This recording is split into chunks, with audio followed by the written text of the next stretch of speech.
Alright, welcome back to Nick Lenz Comic Corner Classic vs. Known Classic. This is episode number 3490. I think this is 92. No, 93.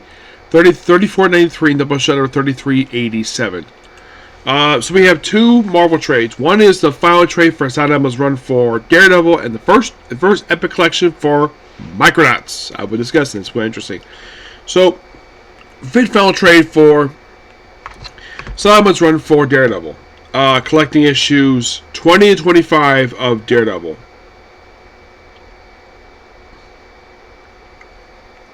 Yeah. Of course, John May Jr. does the covers here, not the interiors. The cover of interior work is mostly done by Jose Luis Saros, with Carlos Nico on issues, well, mostly put 21, 23. Yeah. So, yeah. Issue 20. We actually have Bullseye being tormented by some demon who's getting burned. And then we have Matt Murdock wake up next to a beautiful black woman who has a mohawk. Yeah. This felt completely random. They do kind of explain how the heck this happened. They just randomly met. And then they start making out. And then they had sex. And then, of course, then we see stuff look like Elektra all over the place. See Kingpin getting bloodied. And then he goes visit her, and there's a woman there. And then Daredevil doesn't. By the way, in these last 6 issues, he does not wear the red outfit. They explained it got torn to shreds in the last set of issues. So he's back to, he basically went into his closet and dug this out of a box. He brought back the black armor. I have a funny feeling of the reason why that Saladin probably brought this armor back. My theory, the reason why, because the Black Armor miniseries probably selling really well. And my guess is somebody must have told Saladin Ahmed this. Hey, can you switch up Daredevil's costume in your last few issues?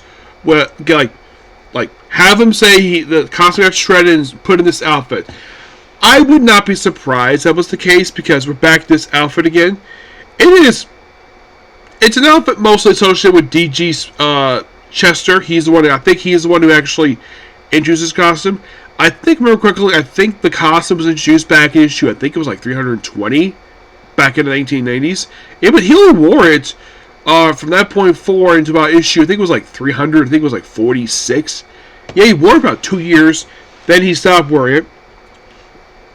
You're probably thinking, oh, the black costume, like, you look at this costume, looks eerily similar to the costume wearing Chilling. Same color scheme, but not the same armor. Yep, so you beat 2 up, of course. Basically investigate this tower where people disappear, like this guy's brother, his neighbor. So, mostly put for this issue, he investigates a tower. And then it's unveiled that he's like, oh, his arm is burning. Like, oh crap, his arm is infected with this bacteria. It's like a poison ivy plot. But this, and they start shooting his gas, those mold. People come in, and then they pick him up, toss him in this room with all these people. And then we see a child version of Bullseye, who's tossed up building. Matt wakes up, and by the way, they actually don't question why the heck he's dressed like the way he is. Like, he's just infected, but his body is moved to poison, but he's not entirely infected, so he's going to move his body, no problem. And he takes off the outfit when no one's looking. Then it just takes off his robe and just puts the gloves on, puts his mask back on, and gets to work. And he frees everybody from this infection stuff. And though apparently, and the cops aren't lying, so what they explain is that it's almost like, based on the way it's written here, it's almost like these people disappearing. The cops just didn't care. It's like, to the police, there's being held at the boiler or the tower. They tell me the official story. The residents ignored posted warnings, building into the maintenance area. Yeah, they said they were lying, but it's my guess the way it's written here is that the cops just simply just did not care, or they probably paid off. These ones, anyways. So because they didn't care, he goes back to the place. The place is still infected. And he breaks into another building. And you're probably thinking, who the heck is responsible for this? Some weird creatures who did over fights. And then we have this other person. Who the heck this person is? I don't know. It's just weird.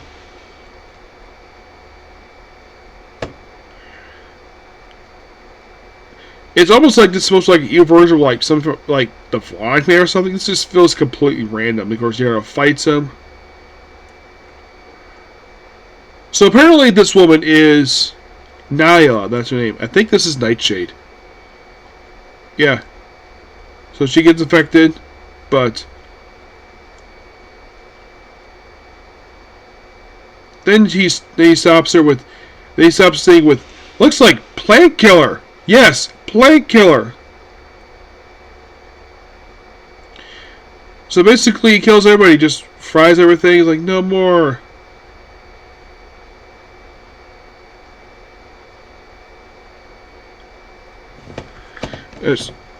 Rest assured. Well, I know they wouldn't. I couldn't care less. I'll find out. No, please. What was that? Yep. Yeah. He's assured. Basically, he's one of the protected families of New York. Wow. I'm like, that's stupid. And it was hunky-dory. Hangs out with his new girlfriend. And that's wrapped up in just the first 2 issues. So what happens in the last 3 issues? Well, then we have murder. Yep, Daredevil was asked to investigate murder. Because why not?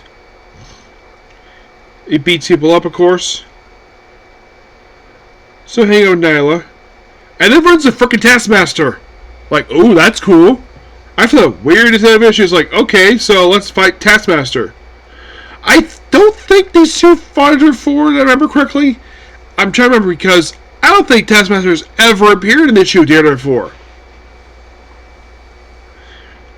And then Elektra shows up, fights him.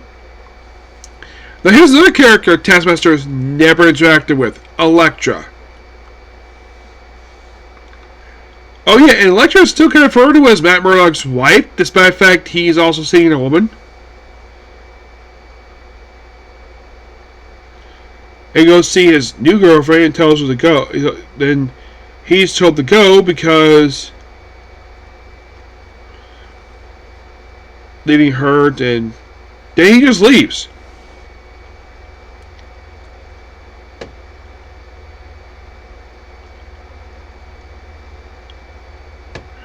Yeah, it's like they had just ended this relationship purely for no reason. And then Daredevil ditches the armor costume he wears in issue 20.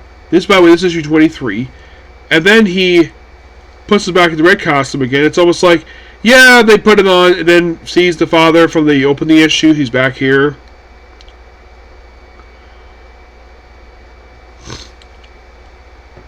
And see some dead body, and then he goes. Then the 2 Daredevils goes to the bar with no name. Yeah.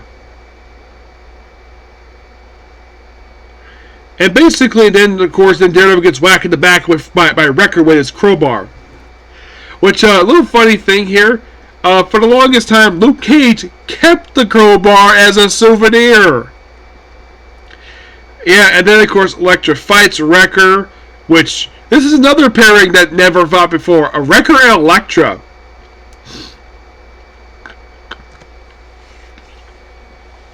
Then Daredevil beats him. Yes, a guy who's powered by a freaking crowbar. The Wrecker. Like, a man who is obsessed with a freaking crowbar. It's so funny. Conversation now? I had enough. I'll talk.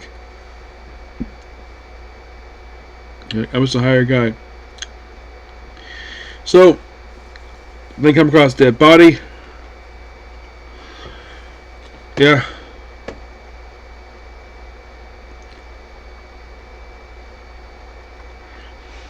And then, of course, they find the blood on this wall. It belongs to Kingpin of Crime. And he does ask very people, who the heck, where's Fisk? Did you mention that apparently, like, he liquidated his assets for some weird reason? Yeah, this felt completely random. So, and then here's Wilson Fisk, all dressed up, and possessed by one of the 7 deadly sins. Which one? Greed. Yep, he is possessed by greed. And then because of the last issue, let's have Daredevil fight Kingpin of Crime. Why not?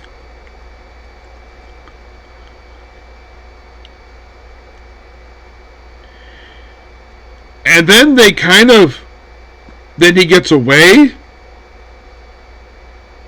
They're going to find him. And then they hold hands and in the book. Kind of an awkward ending. And by the way, that last issue came out in... I kid you, that came back in September. Yeah. After 25 issues, the book ends. The reason? Well, I'm guessing because the book wasn't a really big seller for Marvel. That's my guess anyways.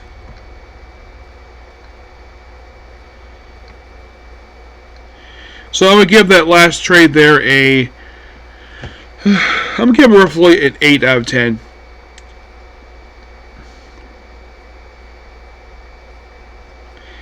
It kind of felt as though, basically, reading that, it felt like, though, like... It felt as though that a lot of the stuff in the book felt completely random. I thought issues 2022 were just a really bad storyline. It felt stuff in my book was completely random. Probably the only thing good about the storyline was return of the Black Armor, which he sadly got rid of by the penultimate issue. Then the whole murder thing happened, go out to Fisk. Ended on a cliffhanger. And, by the way, when I finished reading this book, I was pretty much about caught up with Daredevil. Except one thing. They did release a new issue this month. One. By Stephanie Phillips. Which, I thought she was the first screenwriter for Daredevil, but nope. Second. But the first one says this is the other one. And Nascenti. Yes. Can you believe Daredevil's only had 2 female writers across his 60 years of this comic existing? Yes. And this recent break, I think was like the longest break I've ever seen for Daredevil. Where it was like 6 months. Yeah. One thing of the run overall, this one was very odd. It's like, oh, he randomly got amnesia. And then he gets the memories back. Abandons the orphanage he was in charge. Apparently became a priest.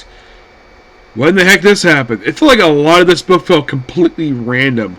It's like Saladin was throwing himself at the wall and see what stuck. I do appreciate the fact he was consistent with the storytelling throughout the book. Yeah, throughout the 25 issues, it's very consistent. He doesn't change the style he was doing just because the book wasn't done very well. From what I can tell, it seemed like he thought out the first 19 issues really well. It just, the last 6 issues felt completely disjointed. It's like, yeah, Matt Murdock made some random hot black lady at a bar, makes out with her, has sex, and then they break up after a few issues, and then he just stops wearing the black armor. Yeah, that relationship felt completely random. I do like how the woman was drawn in the book. I do appreciate the fact that the artist did a very good job drawing her, because there's been argument that women are not drawn very beautiful in the comics nowadays. One of the very occurrences that, yep, I can tell by looking at her, yeah, the woman's very beautiful. I remember Frank Cho put up online where women should be beautiful in comics. I agree. I totally agree with that. Because the mentality of some artists where, for some weird reason, I do not know why they do this for, where some women are drawn like guys, and guys are drawn like women. And I'm like, why? Why the heck is this happening? But at least as artists, I do appreciate this artist for drawing this movie very beautiful. Elektra obviously is gorgeous. She always gorgeous in every book she appears in, because if anybody dares draw like a guy, basically, that Frank Miller probably upset with it. That, or probably the readers be upset with it. Yes.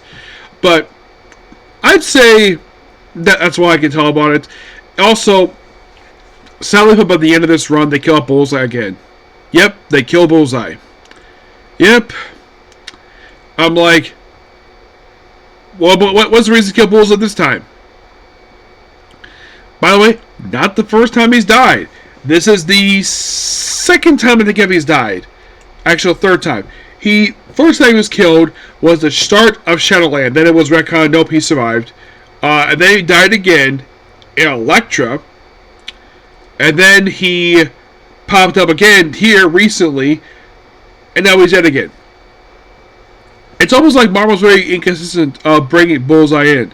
I'm guessing the reason why Bullseye was included in this book, purely, I don't know if that was Ahmed's idea. It could have been his idea, but could have also been editorial mandated because Bullseye is featured in Daredevil Born Again. That's probably the reason for it. Fisk, if you read this book, Fisk is barely in these issues. You want to also barely in these issues? Foggy Nelson. He appears less in this run than he did in Zardesky's run. Yeah, much more or less. Like, in 25 issues, he appears in 4 issues overall, 3-4 issues. Like, not much. It felt as though basically this whole 7 Deadly Sins storyline was. I also kind of felt as though this storyline felt very much dragged out too long. That's why I kind of felt about it. Yeah, and I'm sure probably that 19 Death felt like the conclusion. Like, I'm sure probably thinking that based on the issues written, is that this is my personal theory. I think he actually probably wanted to end the volume with issue 19, but he probably had to continue for another 6 issues either because that's how much he was. That's how much he was probably contracted for. That's my personal guess, because it didn't feel like a lot of the remaining issues didn't feel as though they were like properly set up. It's like we had to put these issues out because they want. My guess is the contract probably had to make sure we ended at issue 25, better than 19, because 25 probably sounds a little better than number than 19. Yeah. Though they didn't make it double-sized. Though also the current volume itself, I think by issue 13, this current volume that's out right now, that's when the book will reach issue 700. Yes, 700. It'll reach that probably before Iron Man will. You're probably thinking, what was the last time I reached 700? I think it was, because not many have done it, because I think the last one I can think of may have done was maybe,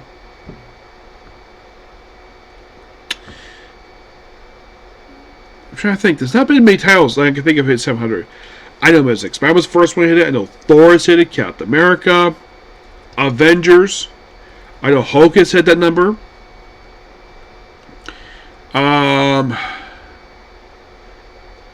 I think like the next two are slated to hit 700 next is going to be Daredevil and Iron Man. But after that, I don't know. I mean, Wolverine is probably on the track to hit 400 next. More than 700. Let me think here. Oh, I think the last official 700 issue I think was released at the top of my head. I think it was a Candy X-Men. Yes, I think that was the last official one we had. Was Candy X-Men. That was a few years ago. So Daredevil's next. And I think next probably Iron Man. Yeah. It's something though that Candy X-Men 700 to just fairly recently. Avengers hit it just several years ago. Yeah.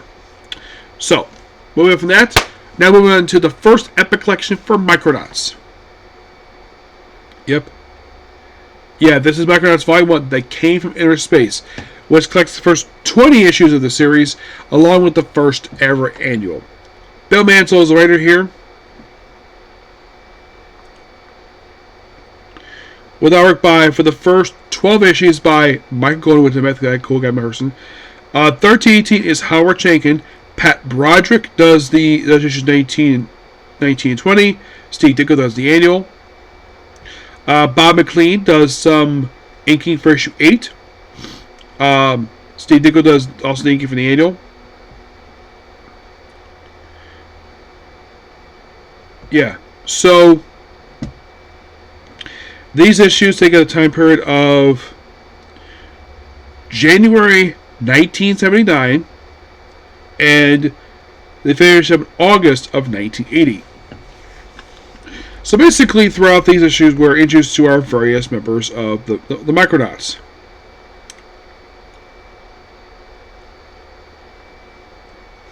Here's the very first issue. I love the fact, basically, the Epic Collection has the name of the first issue's, the tagline. So, our characters, there is Bug.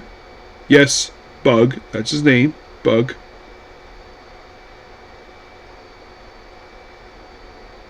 Who is actually a character who is still around this very day. Yep.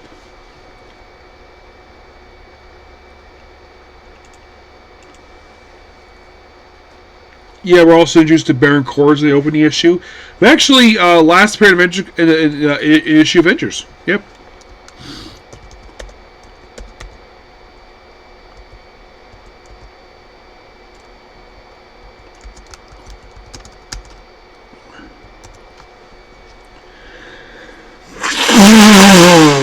Excuse me. Of course, referred to as the Microns. Of course, Bug is one of them. We also have Turisran, Marionette, Acroyear, Blastron, Mecron. Baron Cords is also introduced here. So they're fighting him. They're basically rebelling against Baron Cords because he's a villain, obviously. So they're fighting him throughout these few issues, and then the opening issue. Then they go to Earth, which they're stuck there for the next several issues. And they meet their first human named Steve Coffin, who is here for pretty much the first, basically issue 2, last issue 12. He does return for a couple of appearances after this. Yeah, and basically they have to hide out on Earth for a while, and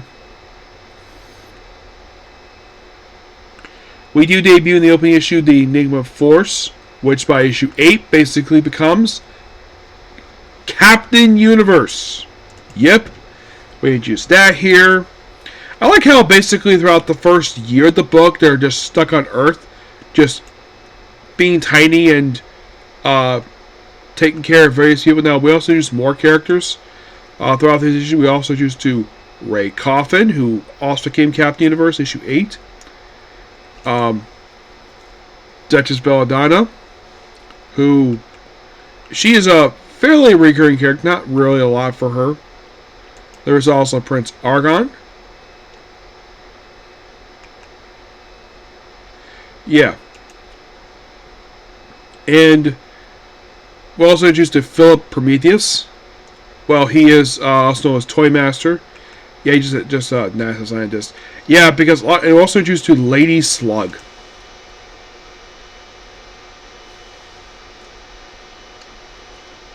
Yeah, Lady of Resistance in the Micronauts books.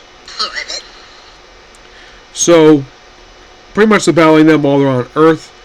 And they're, by issue 8 is the debut of Captain Universe. Oh, and issue 7, they meet up with the Man-Thing. Yep, they meet with Man-Thing. Now, Man-Thing, this came after his appearance over in Marvel 2 issue 43. And he's here, I think, for about a couple issues. Actually, just one. Then, of course, we debut Captain Universe, obviously, in issue number 8, who is still around this very day. One of, a few characters Marvel held the rights to after they stopped publishing the character. Well, it's just Lady Cecilia in issue number 9, who does appear a good lot for the comics. And also, after issue 8, they officially go back to the Macro Universe, and they remain there. Well, they do occasionally go back to Earth occasionally. And the fight of Baron Cords is wrapped up with issue number 11. Well, the first round was fight with him. He was not continuing to be in the book, per se. Yes. And then we're introduced to... Then they find out a guy called Prince Chartalon. Yeah, deal with a blood feud issue 12. And then by issue 13, we're introduced to three new characters. One is Queen Esmera, who's the Queen of Calic, the home planet of Bug. Yeah. We're introduced to Warstaff, a character who appears in this issue 13 and gets killed off the very next issue. We're also introduced to a woman named Jasmine, who's basically like a Bug's lover. And, yeah, basically it's all about Bug for these 2 issues. Yeah, basically go to his home planet in the Microverse. And then by issue 14, they team up with the Fantastic Four. You're like, wow, that's cool. And this lasts for a few issues, the team with Fantastic Four, which is awesome. They also debut the Atrons. They're just another... Yeah, because the reason why they're teaming with Fantastic Four is because they're taking out frickin' Psycho Man, a classic Fantastic Four villain. And it's revealed this by issue 16. Yeah, and the whole storyline itself, and Jasmine's killed by issue 18 here. And,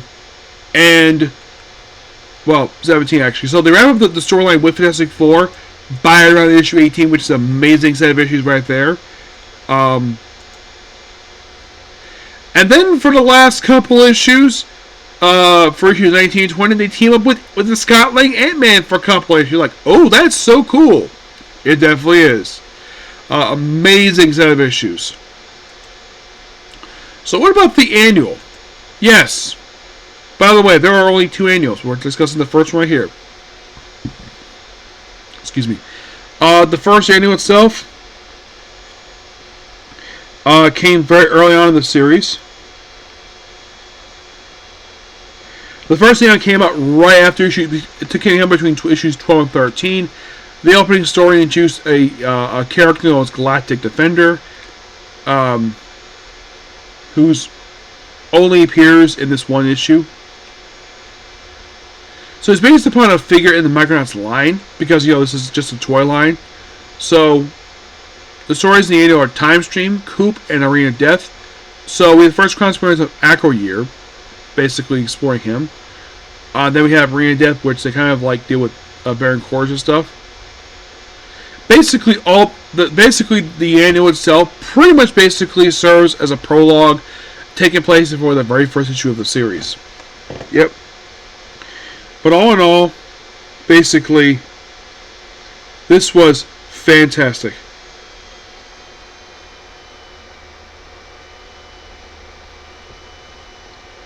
Yeah. Overall, really good.